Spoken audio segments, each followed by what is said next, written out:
Welcome to Lunch Hour Legal Marketing, teaching you how to promote, market, and make fat stacks for your legal practice. Here on Legal Talk Network.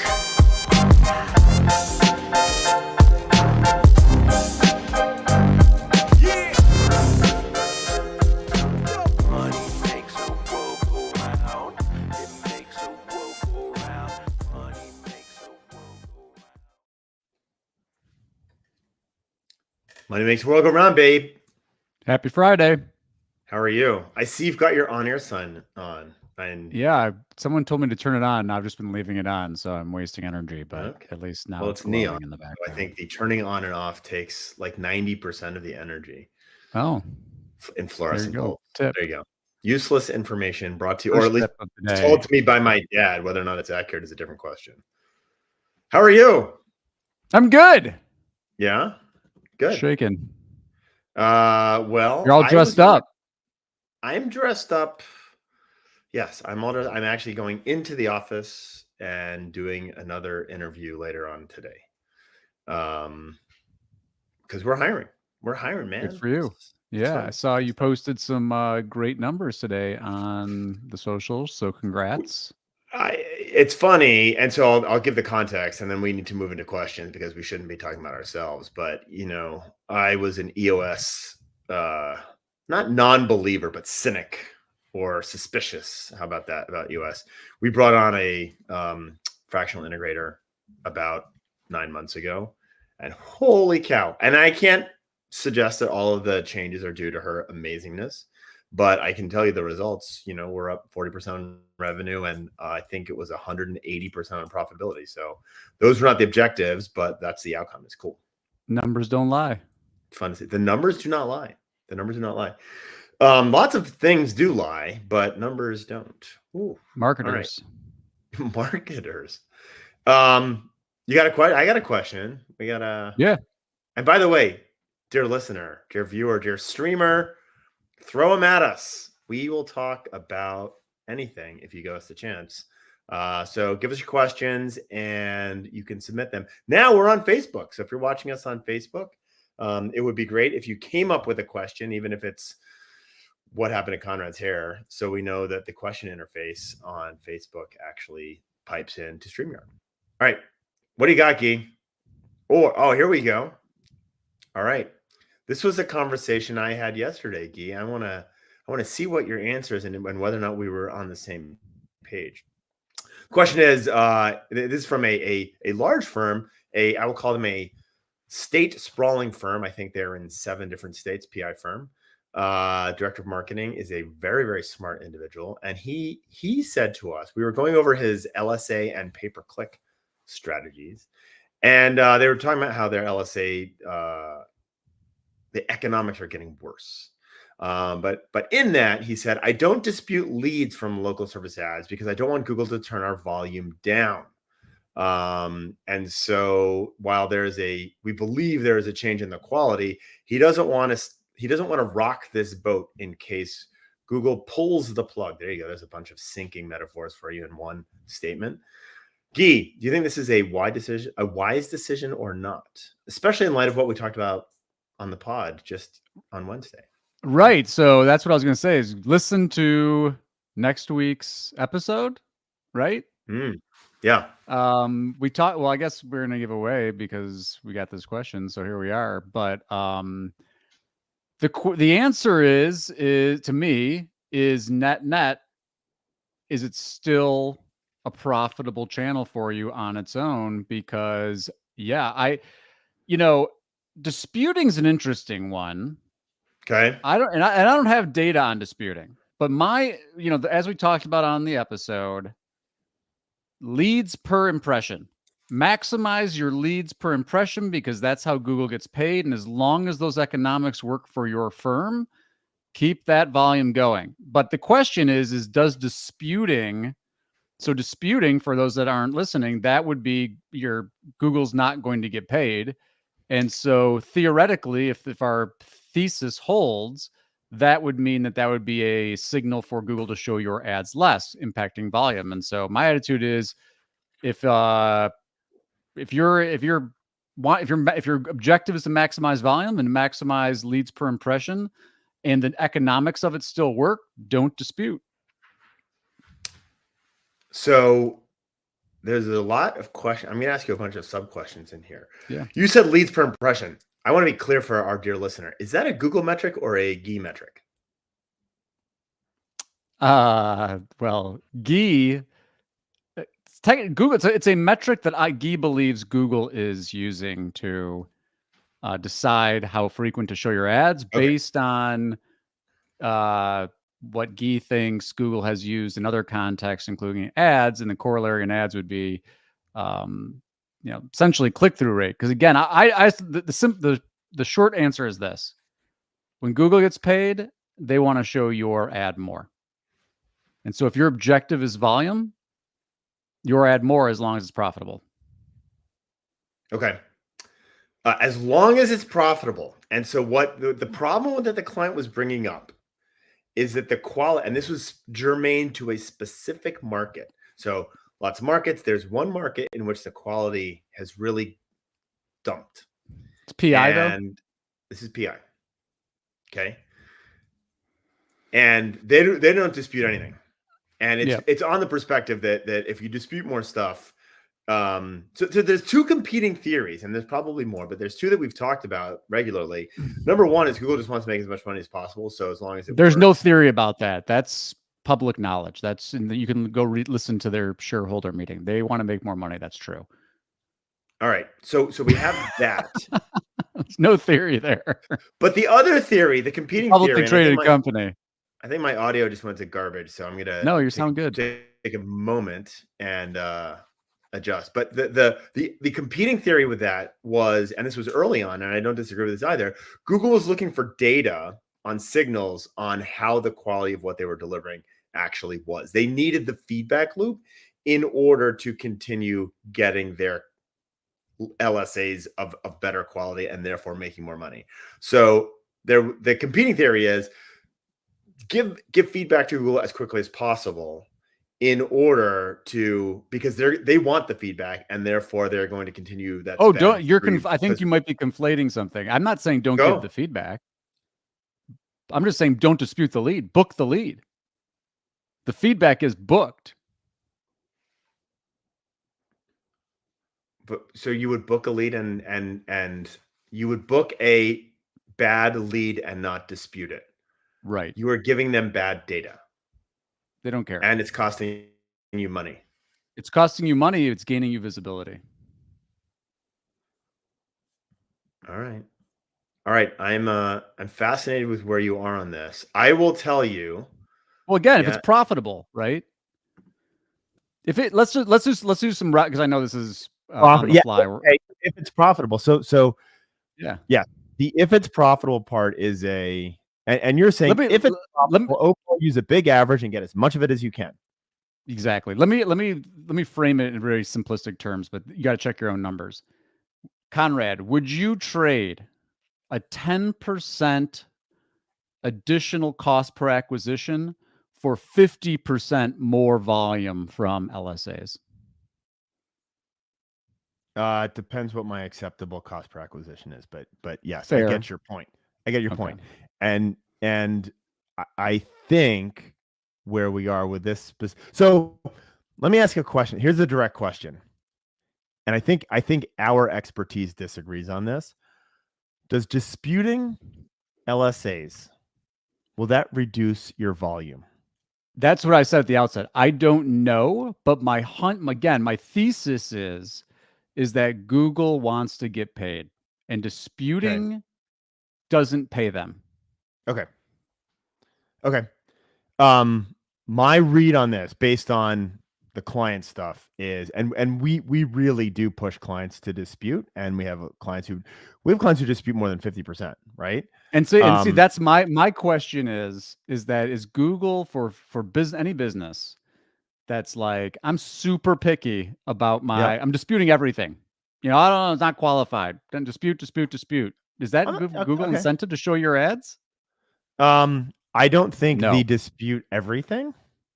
I can just tell you from the the high 5-figure monthly spends that we have that continue on where their dispute rate is over 50%, we've not seen a drop in volume. There you And go. those That's good data then. are What's their impression share?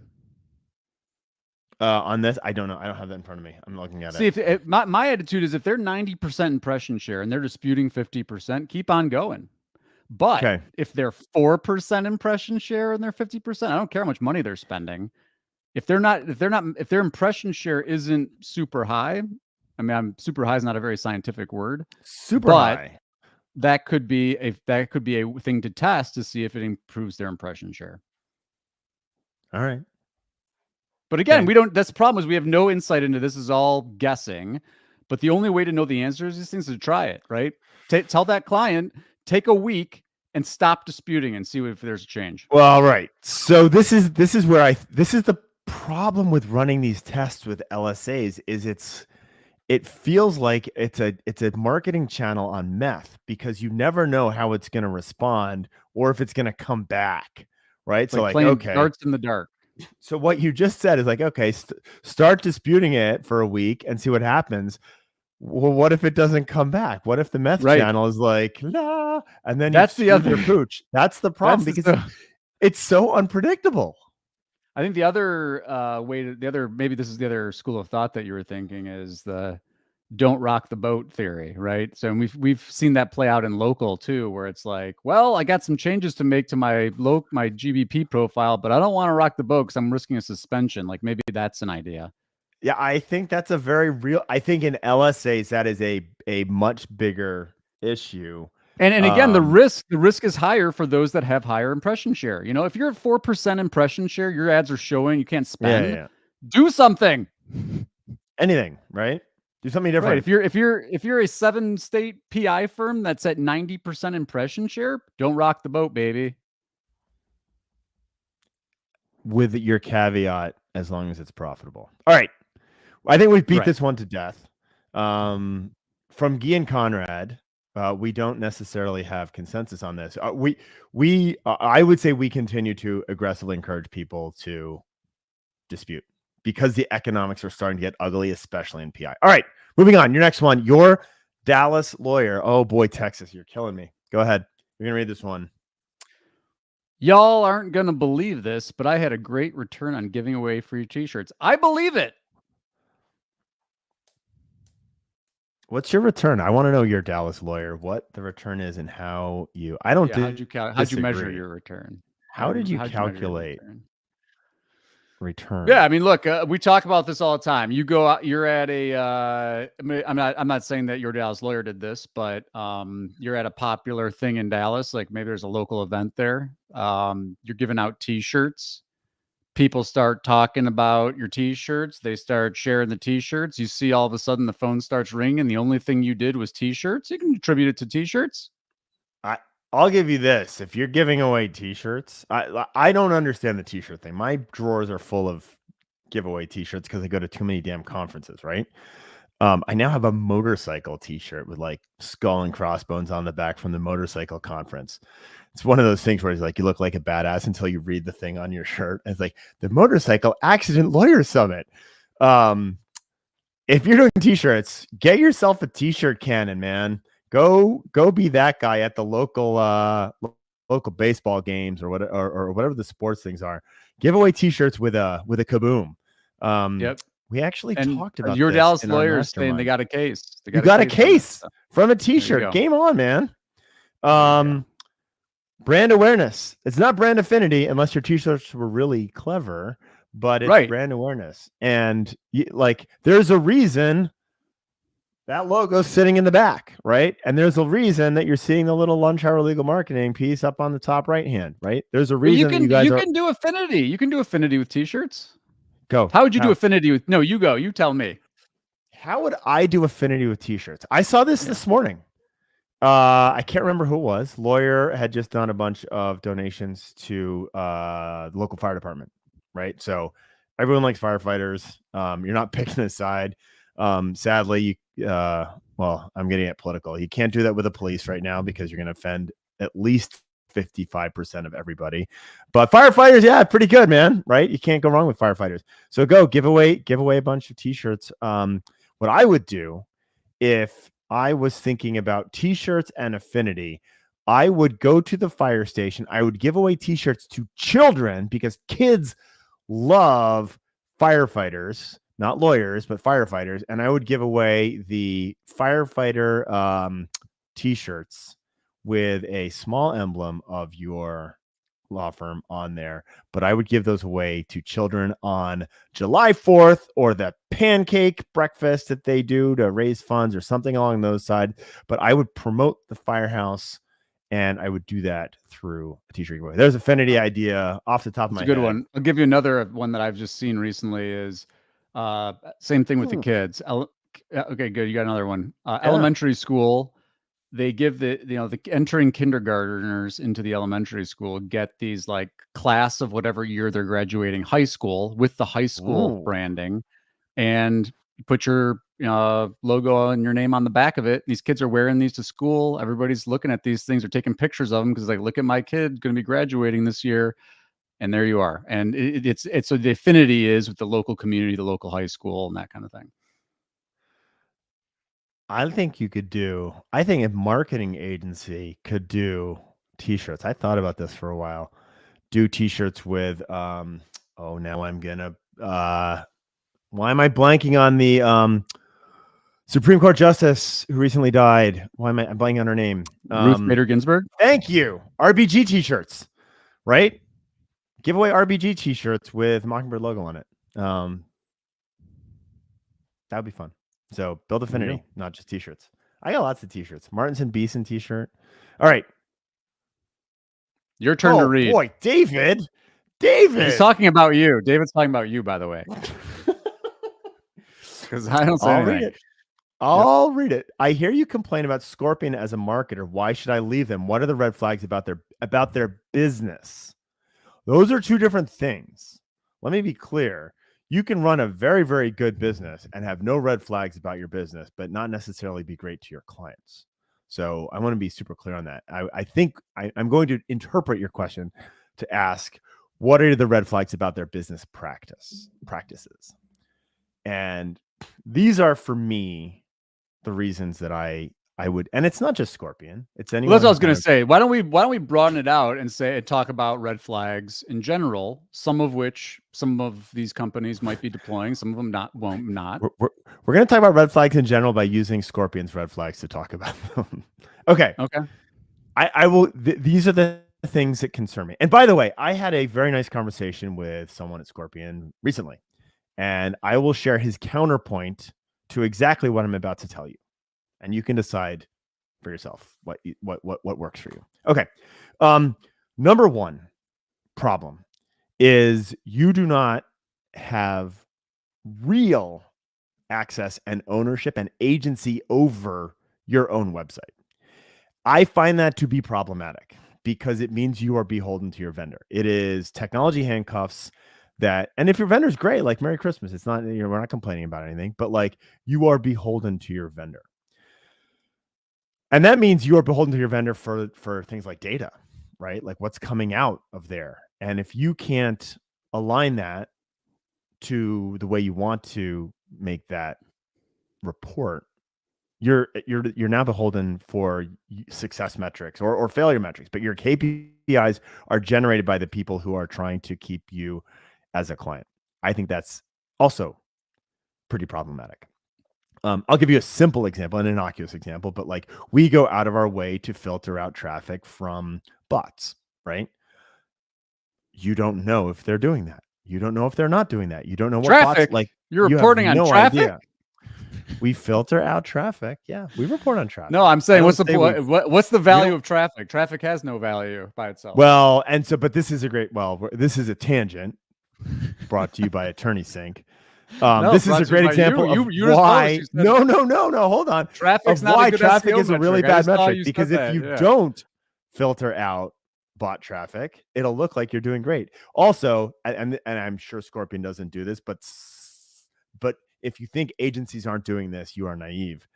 If you tell your clients, if your clients believe that traffic is what they should be looking at. And you're like, wow, things don't look really good. Now you're incented to send a bunch of bot traffic to your client's website to show them those pretty up into the right graphs that don't do anything. So sorry, that's an aside. We were talking about data and having your vendor control the data that is presented to you, and not just control it, but like you can't impact what is being seen. That I also find to be extraordinarily problematic. I think that, and this is the counterpoint, that there's a counterpoint to what I'm going to say. One of the things that really concerns me about working with a client, with an agency who works with the people across the street, especially a really large agency, is they will take the best practices, whatever those might be, right? We may find that putting pictures of flamingos on the Supreme Court steps are the number one thing that drives business for law firms. And when they figure that out, they will roll that out, not to everyone, but to their who pays clients the most, who are paying the most, because it's a zero-sum game, and you can't take 7 people to the prom. And so I have a problem with that, and have no illusions that that's not happening. And the Scorpion counterpoint to this is very clear. And I had this conversation maybe 2 weeks ago, and he said basically, like, all the things that you hate about Scorpion are what make us great, because we have this amazing closed ecosystem. We are learning so much about what works and doesn't work, and we're rolling that out to our clients. And you're wrong to have a concern about that, because we have more data and we're applying that to our clients. How many ad spots are there on a search engine result page? This is my point. So this how is many a zero-sum game. How many number one listings are on any search engine result page? At the risk of making an offensive comment and take my prom date metaphor too far, if you take 7 people to the prom, you're who do you leave with? I think Jeez, dude. You get my point. Yeah. So, the two big ones that you called out, you got to own everything. And you said websites, but it's everything. It's ad accounts. This go. So this is we're going into that. Can you please go deep on ad accounts, sir? Go deep on ad account. Oh, I thought you were going to. No. I want. Yeah, you got again. I don't know. There's a lot of companies that are pitching this proprietary system. Some of them sadly, some of them don't even follow working with Google's third-party guidelines, meaning that they're separating spend from fee. Wait, do you mean even premier Google partners aren't following Google's premier partner guidelines? I know of some that have not. I haven't checked on it recently, so So what did you just say? So go back to what you just said, because this is why, like, go repeat yourself, because it's important and no one talks about this. Well, here's what's happening at some companies. They're not distinguishing between what they're spending on your behalf and what they're taking as a fee. Some of these companies that are doing that aren't even following Google's own guidelines about how they're supposed to operate with Google, and they're requirements. They got big budgets, and so again, Google wants to make money. And so you see these people that are like, yeah, we're elite partner status with Google. Well, all that means is that they make a lot of money for Google, so Google gives them a badge. My experience is that there are companies that the third-party guidelines aren't even being enforced. And so, there's just total conflict of interest and misalignment of incentives. And at the end, you can't even tell what's going on, because what happens is you're like, campaign's not working. So then they ramp up your spend and the phone starts ringing a little bit. Then you're happy. I mean, companies been doing this I remember companies doing this when we started this in 2008. Okay. I want you to, and I'm not saying Scorpion's doing that. I'm not saying Scorpion's doing that, but there are companies that do that. Disclaimer brought to you by Guy's attorney. I'm focused on the tactics, right? What's the problem? The flag is own your data, transparency about the management, follow third-party guidelines, know whether there were, and again, on the exclusivity thing, as long as you're cool with it, that that they're working with the firm down the street and that they're sharing all of your tactics with the firm down the street. And that's what, you did a search for lawyers, and then you went to the lawyers that ranked, and you went to their website and you scrolled to the bottom and you saw powered by whoever. And then you're like, oh, they're making it work for them. I'm gonna make it work for me. As long as you know that that's what's going down, that's your choice. But typically, what Guy really means is, if you're cool with that, you should hand in your JD immediately. You know what? I post about this. I talk about it. I email people about this, and they say I don't really care. All right. I don't know. care that you took someone else to the prom. We're both in the same. Well, room I now. think the issue is they're like, because to putting aside the we have data thing, the other counterpoint is, as long as we are generating a profitable multiple on your spend, do you care if we work with your competition? And when it's couched in terms of that, I'm sympathetic to the lawyer. They're like, I don't really care. I'm making money on it. Now you're deploying tactics for my competitors, which is probably eating away at my profitability to some extent. But I'm still profitable, and so therefore I don't care. So the counterpoint is like, I can start out Scorpion, and we pitch this as well. Scorpion, when they create an account for you, when they create a campaign for you, they're not starting out at 0. They're starting out at 95, right? They're great, and they know that, and they've got the data. But again, do you want to be this? You want that shared with your competitor, because it's a zero-sum game. You said a couple things. I'm still kind of drilling into this thing, because this really is insidious and it's gross. If you can't see into your account, you have no idea how much is being spent. You have no idea if your $10,000 budget is being spent. Are they spending $2,000 or are they spending $10,000? And then if you go one step deeper into that, you don't know. So you start complaining, and all of a sudden the phone starts ringing, right? You don't know if that $10,000 is $9,000 of that being spent on your brand, which is going to cause a bunch of conversions, because people who are looking for your brand are probably going to call you because they're probably already clients or vendors or your spouse, right? You don't know. And you and those things, the branded versus non-branded, are deliberately, you can't see it. So if you can't see it, why? Like, you'd be out of your mind. Out of your mind. So you don't know how much is actually being spent, and you don't know what it's being spent on. And that, to me, is, you would have to be out of your mind to light your money on fire like that and turn away. It's a high risk. Okay. I'm done. Yeah, I mean, what other red flags do we talk about? Back to the ownership thing. I think another thing, just to drive the point home about the websites. Again, some companies, go look at your agreement. It'll say you're licensing their technology, you're licensing your content, and so therefore you stop paying the fee. I remember back in the old days, one of your favorite companies would send you a CD of all of your site files, but there's no content management system. There's nothing to do with it. You can't do anything with it. So if you ever want to leave, you're stuck. I mean, is it built on WordPress? Do they make it easy for you to switch? And then there's, and again, not this necessarily this company, but some companies, like, they register the domain. They own your domain. Oh, that's so dirty. That is by and large gone away. Right? I've still seen it. And they're pitching it as like a convenience. Oh, we'll take it. We'll do everything for you. Hosting, domain, full service, meaning full service. Yeah. All right.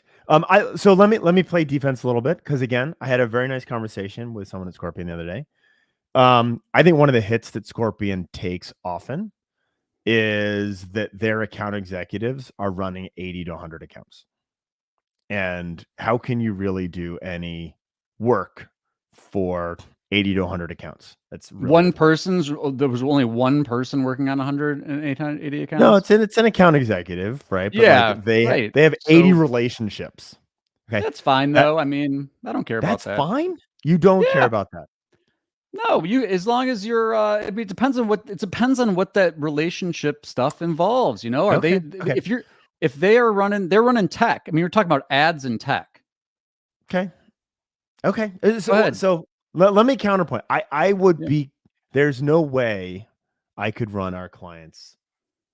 Right, but you're managing your clients totally differently. So this is my point. If you are a larger spend with Scorpion, you move into what I believe is called their VIP group or something along those lines, and you don't have that 80 to 1 ratio. So if you are a larger account, they actually do go out of their way, and you have you will have a rep who has a much smaller client count, and you have to. So I do think that's one of the negatives about Scorpion that I hear regularly, and I think they have an answer to that I don't think is pretty well known. So Yeah, I don't know. I'm not as concerned about the rep count stuff and account stuff. Again, what's Really? my objective? What's my objective? Are you hitting my objective or not? If you're doing that with one person in tech, Godspeed to you. Do you think there's a lot of value in like what do you think the right Here, ratio is? I'll tell you this. I don't think a individual can have 80 different objectives with 80 different people and be on top of 80 of those business Really? objectives. And, You don't think law firms have 80 you don't have lawyers who are carrying 80 client caseloads? They are. And way more. sure, but Yeah. they're how much time are they spending on that, and how much are they touching it? Again, that's not the point. I They don't I have know you're focused on results. I like it. I just well, it's the you can the question is what is the account executive responsible for? If it's managing the relationship and communicating value of the service, but they're not the ones doing all the lever pulling and all the all right. stuff, then of course.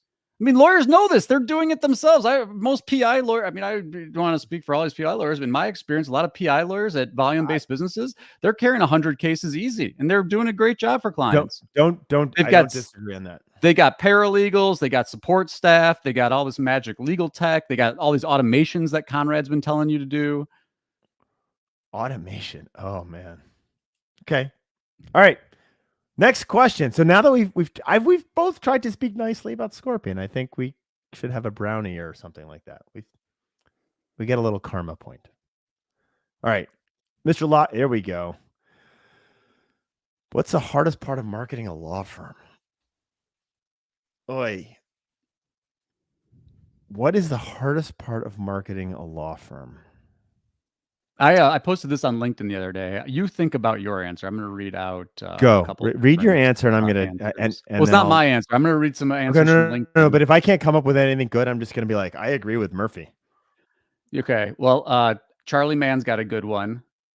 Data, gathering and analysis of data, and that is a hard one because a lot of the times the data is all over the place or it's not being tracked. We've talked about this in dual source attribution. Data is a big issue. I think that's a good one. The other one that I really liked was I liked Ryan McKean's, which goes to more fundamental marketing questions like who are you? Who do you want to serve? What services do you want to provide? Because these are the types of things where it's like people skip over this part and they think marketing is like buying ads or t-shirt cannons or billboards, and really it's the thing that's hard. And this is my answer is standing out. What can you do that's truly unique or something that makes people think about you? And lawyers instinctively go to, I'm the best lawyer at this thing, right? I'm just a great trial lawyer. Or maybe they go to years of experience, or maybe they go, I got the biggest verdict in my state. And oftentimes, I'm not saying those things don't work, but it's not, if you don't figure out what that is and then commit to that and be consistent with that throughout all of your marketing, you end up diluting yourself. And I think that's standing out's the hardest thing. I mean, there's more lawyers per capita in the United States than anywhere in the world. And people have choices. You got, local services ads is selling those leads to 4 different lawyers at a time. The cost per clicks are high. Like, you got to do something to stand out, because the only way to get out of that paradigm is for people to come directly to you and to think about you when they need you, not go search for non-brand keyword. But I think it's hard for lawyers to do that. But I don't think it's actually that's what hard I meant to do that. Well, hardest part of marketing a law firm. I thought that's what people who markets a law firm. Right. But to me, I feel like my nuance on what you just said is that the problem with standing out isn't because it's hard to stand out. It's because you guys don't have the guts or the not necessarily willingness. Guts, I hear you. Willingness, creativity, whatever it might be, self-awareness to recognize the value of standing out. And many of you, I hear this all the time, fall into the trap of, oh, well, if I stand for something, if I'm into something, I'm gonna miss all the other FOMO. shit, It's right? FOMO. Marketing FOMO. So, and I cannot tell you enough how wrong you are about that, because the more and that's especially true because of what Guy said about the market being so crowded, right? If there are 20 lawyers in the market and they're all trying to differentiate themselves by talking about how they're lawyers, it's not going to happen. But if there's 20 lawyers in the market and one of them is the lawyer for, it doesn't matter, people who are Jewish, or one of them is a lawyer who really, really loves my small town America, or the one who is really involved in saving the climate, or the one who gives back to the debate, whatever it is, you've now made the conversation not 1 in 20 lawyers, but is it this lawyer versus all the other 19? And that's how you win. Byron Brown is one of my favorite examples of this. There's an increasing number of people who are standing out and building affinity, not awareness, but affinity by doing so, and they're winning. So that's my take. There's a couple other good some decent answers. Oh, yeah, I still have to come up with a good answer for me, right? Here's some honorable answers. Well, I thought you just gave yours. No, getting reviews. Riffing getting off of reviews yours. is up there. Getting reviews that aren't fake. Getting real reviews, right? It's easy to get reviews. Another one. This is from Ron Latz. I thought this was pretty good. He says not the hardest part, but most consumers, they don't want to hire a lawyer. They're dealing with something where they don't. It's not like shoes where you're out like, oh, I want a new pair of shoes and I'm shopping shoes.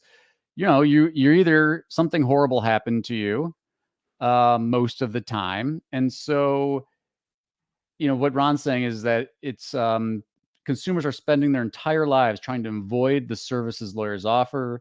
I think that presents some unique challenges that other businesses don't need to worry about. And so, to me, this goes back to what we're talking about with the standing out stuff, which is that when they need you, so they don't want to see your ads, they don't want to see all your promotional stuff, but then when they need you, you want to be the lawyer they think of. And that is the hard part to me. And that to me is about, it's call it a standing out, call it affinity, call it whatever you want, but you got to pop into their head in that crucial moment where they're like, I got to hire a lawyer, or I got to start talking to lawyers. All right. I got a different answer. Okay. I have the right answer. Oh, of course. This is like, you should leave a review of yourself on a different website. Leave a review on Lunch Hour Legal Marketing about how great Conrad's feedback was. This is the biggest problem for lawyers in competitive markets. The most difficult thing about marketing a law firm is size. And by that, I mean, and I do not like this, and this is not the same answer I would have given 5 years ago, but there is an inherent disadvantage to small firms.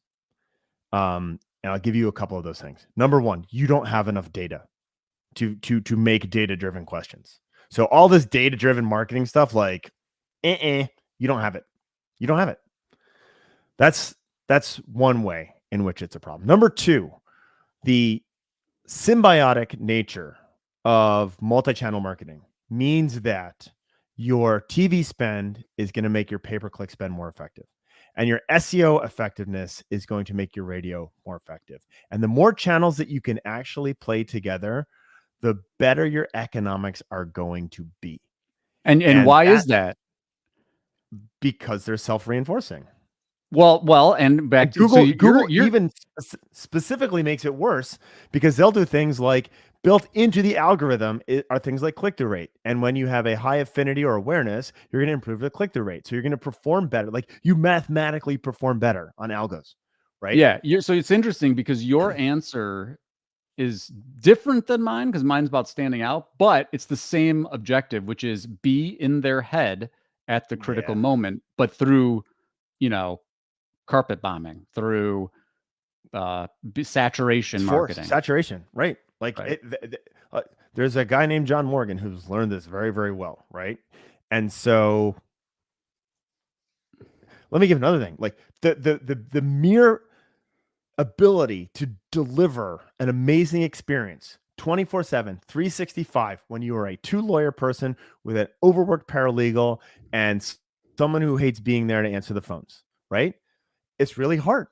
And so you need to be on 24/7. Or if you're not on 24/7, now you're running LSAs only during business hours, which Let me is ask when you a they're more question. expensive. Yeah, go.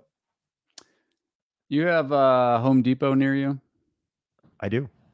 Do you have local hardware stores near you? I do. So the reason I bring this I'm up, not and going to give you the answer that you think I'm going to give you, but go ahead. I'm not even looking for an answer. I'm making an observation. You can respond, right. but that's the paradigm that I think about in terms of the John Morgan versus the solo, right? It's the same thing as consolidation in other industries. There's some differences because it's expertise and knowledge work, and it's not, you're not buying hammers is not the same thing as shopping for a lawyer. But the way, and that's why I wanted to bring up, you can talk about your local hardware stores. But you know what? Here's the thing. And I worked at Home Depot in a long time ago. And it's funny because Home Depot, they were originally founded on this idea of you're going to have access to these professionals in all these different trades at the store. Whether I will allow our listeners and watchers to decide whether they believe that still exists at Home Depot today. That's a question to be decided. But the point is like, what can the local hardware store do that Home Depot can't? And it's stuff like that. It's delivering a different experience. The challenge, of course, is that there's just no way around this. And we see this, the economic stuff comes up with pricing and legal too, especially in certain in practice areas. But if there's a shopper that's looking to shop on price, you're not going to compete with Home Depot.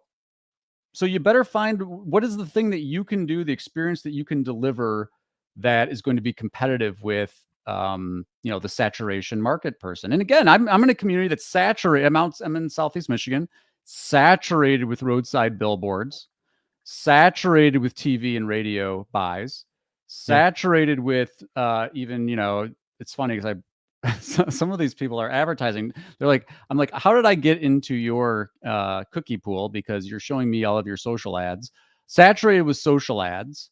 And yet there's still plenty of local law firms here that are doing just great, competing with those massive spenders. But they're not trying to be like, oh, I see so-and-so's got a billboard, I need a billboard too. No, don't do that. Copying the Home Depot, that's the worst thing you can do.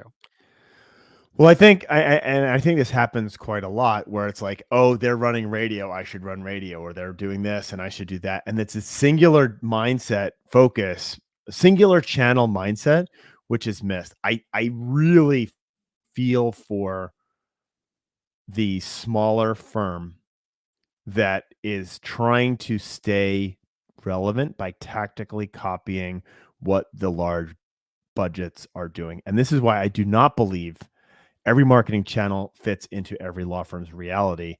I think it's very, very different from that. And to the smaller law firm,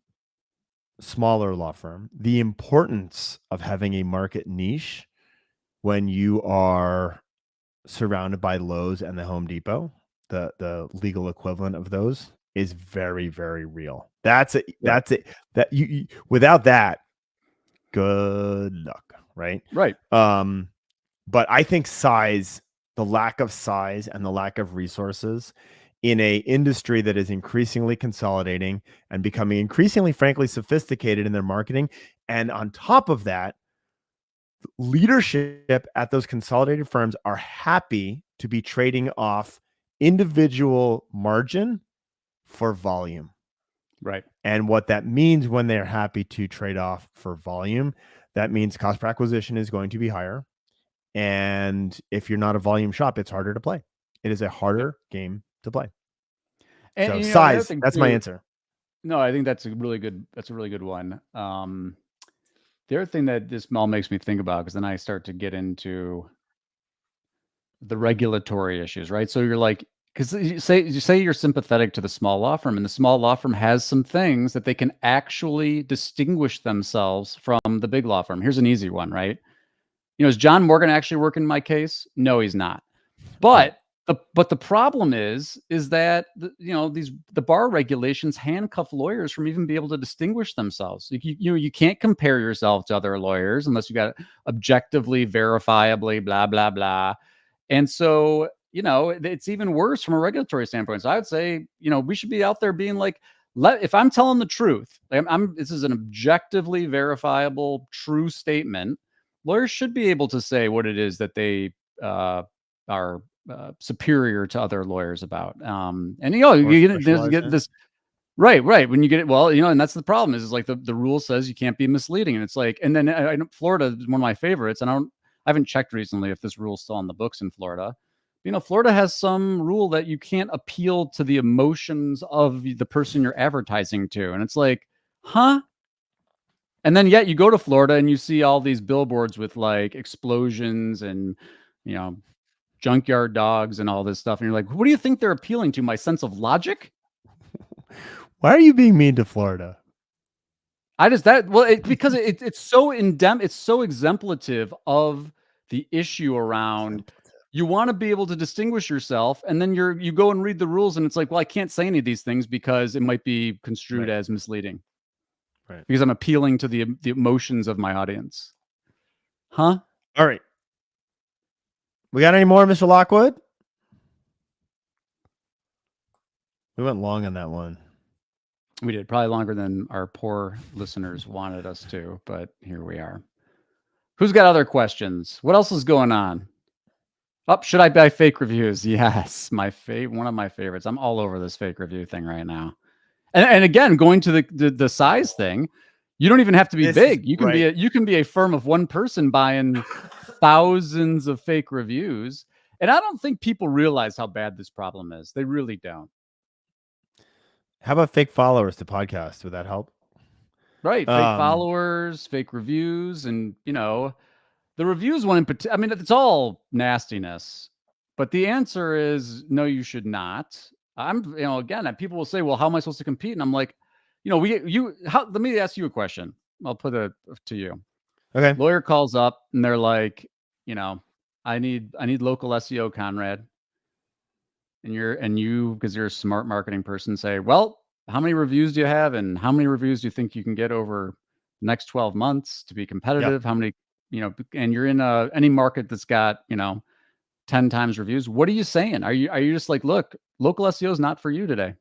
Yes. Right. This is the problem. So like, I'm going to go back to my comment about size matters, which is ironically a Morgan & Morgan slogan. If you're not big or if you don't do volume, it's hard to get a lot of reviews, and the volume of reviews is really, really important. So if you are that, I'll use, it doesn't have to be PI, but like if you are a firm that does a lot of work for a small number of clients, you are at a massive disadvantage. If you're a firm that does a small amount of work for thousands of clients, you are at a massive advantage, right? That sucks. If you are the small player starting a law firm, or if you've been sitting on West Wacker Drive by yourself in Chicago for the last 10 years and you're like, I need to win local because I'm in downtown Chicago, you should stop listening to whatever marketing conference it was that you went to that told you that you can win at local, because you can't. Or you can buy a whole bunch of reviews and you lose your law license and do that, right? You can do that. And this is why, like, you can't, not every marketing channel is appropriate for every law firm. And when we get, I don't know if you feel this way, Guy, but when we get a new client or a new prospect who wants to talk about the specific marketing channel that they want to fix, there's got to be a reason. There's got to be an economic reason why they've selected that channel. Like, and it happened to me yesterday. The LSAs, the economics have started to go to crap. Everything else is running fine, but that one is going to crap. Let's talk about what it would take to fix that. Fine, I'll have that conversation. But if it's like Fred's killing it on local and I want to be like Fred, and you're like, well, Fred's been here for 12 years and he's been paying his employees for the last 10 years every time their name is mentioned in reviews, and he's got 7 offices and they all surround yours, and one of which is just next door, and that's got 275 reviews. don't play in that game. Don't pull out a gun in that gunfight. Right. And this is true. This is true for every channel, because the marketing people, you talk about this all the time. We talk about it on the podcast. They're happy to sell you the thing that they do. Google makes it super easy for you to buy ads from them. Meta makes it surprisingly difficult to buy ads from them, but still pretty easy. SEO people say SEO. Paid media managers SEO. say paid media. Yeah. Local SEOs say local SEO. You need a toolbox, not a hammer. All right, Dallas. Thank you by the way, Dallas, thank you for sticking with us. Dallas gets a hat. Dallas doesn't need a hat. They've got better hats than we have. Well, maybe we can put a lunch hour legal marketing on a cowboy hat. Cowboy hat. Yeah. I'm making an assumption about your Dallas lawyer and cowboy hats. So maybe that is a fallacious, insulting assumption, but I bet it's not. All right. I like when people buy fake followers on social, and yet every post has 2 likes and no comments. I mean, we covered this in the pod the other day. FTC saying you cannot purchase fake followers on social, right? And so, that's the proposed rule. Okay, all right. See, I love when Guy brings me back to the actual legal. I should never give legal news. And here's the solution. Here's the solution here. People are buying fake flowers and they only have 2 likes and no comments. Go buy the likes and comments too. We'll throw that into the engagement package. See, they're missing out. They're not buying the full package. You got to buy the comments and the fake likes too. I think the fake followers and the fake engagement. I mean, we've talked about these engagement pods, etc.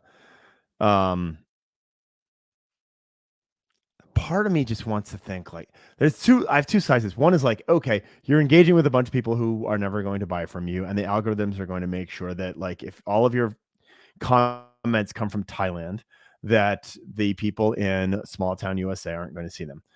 The other part of me is like, okay, Mary in small town America is going to be like, wow, Joey's got 3,700 followers. He must have a lot to say, because lots of people are listening to him, and that's going to encourage. So it's gross, man.